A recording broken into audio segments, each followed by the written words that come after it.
नहीं चलेगी, नहीं चलेगी, नहीं चलेगी, तानाशाही नहीं चलेगी, नहीं चलेगी, नहीं चलेगी। शिक्षकों को डराना बंद करो, बंद करो, बंद करो।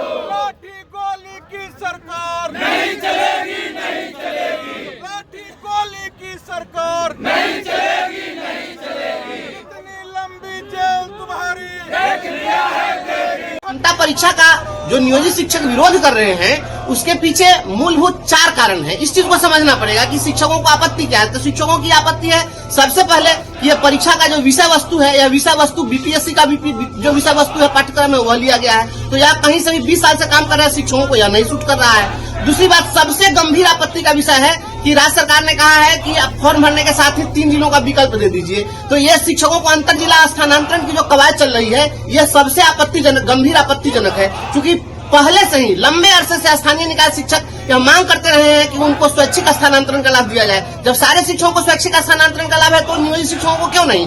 और वर्तमान माननीय जो शिक्षा मंत्री महोदय हैं आदरणीय विजय चौधरी जी, यही शिक्षा मंत्री थे 2021 में, और इन्होंने ये देखिए इन्होंने नियमावली बनाई थी कि इनको स्वैच्छिक स्थानांतरण का लाभ दिया जाएगा। और यही स्वैच्छिक स्थानांतरण का लाभ देने के लिए सॉफ्टवेयर बन रहा था। पता नहीं यह सॉफ्टवेयर कब करप्ट कर गया और फिर यह नियमावली आगे कि अंतर जिला स्थानांतरण कर दिया जाएगा। और सबसे गंभीर बात है कि अन्य कर्मचारियों का जब स्थानांतरण होता है तो उसमें महिला, दिव्यांग, शिथिलांग या जिनके परिवार के आश्रित गंभीर बीमारी से जूझ रहे हैं ऐसे लोगों को रियायत दी जाती है। इसमें तो कुछ भी नहीं। या तो मोहम्मद तुगलक जिस प्रकार से जो है दिल्ली से दौलताबाद राजधानी स्थानांतरण किया तो अंधा, विकलांग, शिथिलांग सबको कहा कि आपको चलना होगा दिल्ली से दौलताबाद, उसी प्रकार से किया जा रहा है। हमारे मुजफ्फरपुर में 12 लगभग 1 दर्जन ऐसे शिक्षक है जो अंधे हैं, उनका क्या होगा? उनका स्थानांतरण आप कैसे कर दीजिएगा?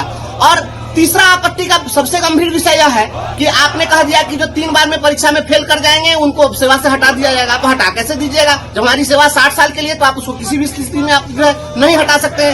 और चौथा, यह शिक्षकों की सबसे बहुप्रतीक्षित मांग रही है जिस पर माननीय उच्च न्यायालय ने भी मुहर लगाया। स्थानीय निकाय शिक्षक कह रहे हैं कि आप हमारा प्रमोशन करिए, सभी को प्रोन्नति, तो हमारी प्रोन्नति क्यों नहीं? और आप नियमावली भी बनाए 2020 की नियमावली में, 2012 की नियमावली में आपने कहा था कि बेसिक ग्रेड से स्नातक ग्रेड से प्रधानाध्यापक में हम प्रोन्नति देंगे। हम लोग हाईकोर्ट में केस किए, हाईकोर्ट ने आपको आदेश दिया, आप वहां पर एडमिट किए कि हम 6 महीना में दे देंगे। 6 महीना के बदला में आप 10 साल में आप प्रमोशन नहीं दे रहे हैं और आप नई नियमावली ला करके और सारे प्रोन्नति के प्रोविजन को समाप्त कर रहे हैं।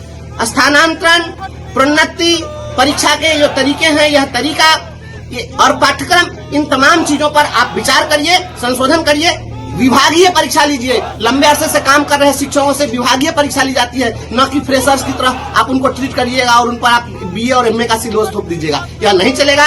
शिक्षक इसी का विरोध कर रहे हैं और जब तक इसमें संशोधन नहीं होगा विरोध जारी रहेगा।